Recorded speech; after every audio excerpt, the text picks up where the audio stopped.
એક ભાઈએ ક્લિનિકમાં આવીને પોતાની હૈયાવરાળ ઠાલવી કે મારી પત્નીને ગમે તે કરો એ ખુશ જ નથી થતી.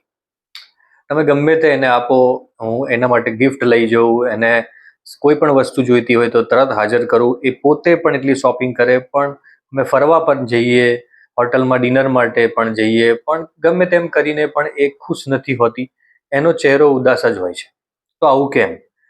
અહીંયા માનવ મનોવિજ્ઞાન અને રિલેશનશિપ સાયકોલોજી બંને સમજવી જરૂરી છે. જો પુરુષ માટે જે મટીરિયલિસ્ટિક વસ્તુઓ એટલે ભૌતિક વસ્તુઓ જે છે એનું મહત્વ ક્યાંક વધારે હોય છે. એમને એવું લાગે કે કોઈને એ વસ્તુ આપવાથી સામેવાળા વ્યક્તિને એ ગમશે, એ ખુશ થશે.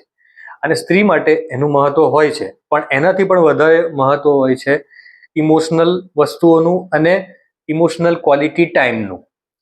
તો જ્યારે પત્નીને એવું ફીલ થાય કે મારા પતિ મને ક્વોલિટી ટાઈમ આપે છે, એટલે એવો ટાઈમ કે જ્યારે તેને પોતાની જાતને મહત્વ ફીલ થાય. તમે વસ્તુ આપો અને મહત્વ ફીલ થાય એ વસ્તુ અલગ છે, અને તમે એને ક્વોલિટી ટાઈમ આપો અને એમને મહત્વ ફીલ થાય એ વસ્તુ આખી અલગ છે. એટલે પુરુષો અહીંયા એ સમજવાનું છે કે ગિફ્ટ ભલે તમે આપો એમને ખુશ કરવા માટે, પણ તમારે જે ક્વોલિટી ટાઈમ એટલે કે ના એ સમય તમારી પાસે ના મોબાઈલ હોય, ના બીજો કોઈ એજન્ડા હોય, ના તમે તમારા કામમાં હોય અને સાથે સાથે વાતચીત પણ કરતા હોય, એવું ના હોય. 100% એટેન્શન તમારું એ વ્યક્તિ સાથે હોય અને એમને એ ફીલ થવું જોઈએ, સ્પેશિયલ ફીલ, કે મારું એમના જીવનમાં કંઈ મહત્વ છે.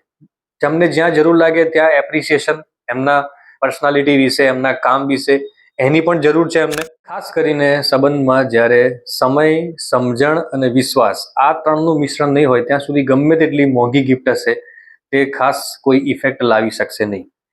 આ વાતને વધુમાં વધુ લોકો સુધી શેર કરો, કારણ કે રિલેશનશિપ એ ખૂબ જ મહત્વનો ભાગ છે આપણા જીવનનો.